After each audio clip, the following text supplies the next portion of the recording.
আজকের দিনটা আমার জন্য যতটা স্পেশাল, আমার মা-বাবার জন্যও কিন্তু ঠিক ততটাই স্পেশাল। কারণ আজ আমার বাবা-মায়ের ২৮তম বিবাহবার্ষিকী। এই ২৮ বছরের বিবাহিত জীবনে একবারও তাদের অ্যানিভার্সারি সেলিব্রেট করা হয়নি। Happy anniversary.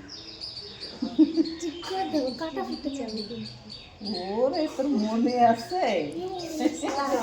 এটা ফার্স্ট টাইম, তাও আমার জন্য। আমি মা-বাবার দুজনের জন্যই একটা করে গোলাপ ফুল আর মিষ্টি এনেছিলাম। এইটুকুতেই তারা দুজনে ভীষণ হ্যাপি হয়ে গেছিল।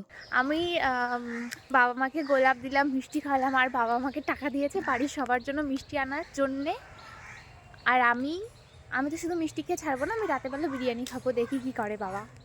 মিষ্টি নিয়ে নিয়েছি বাড়ির সবার জন্যে। এর পরের মোমেন্টগুলো আমি আর ক্যাপচার করতে পারিনি, কারণ প্রতিটা মোমেন্ট আমি ভীষণভাবে এনজয় করছিলাম। তারপরে আমরা সবাই মিলে গেছিলাম আমার দিদি বাড়ি হচ্ছিল সেটা দেখার জন্য। অ্যান্ড রাতের বেলায় বাবা আমাদেরকে বিরিয়ানি খাইয়েছিল। That's it for today. Tata.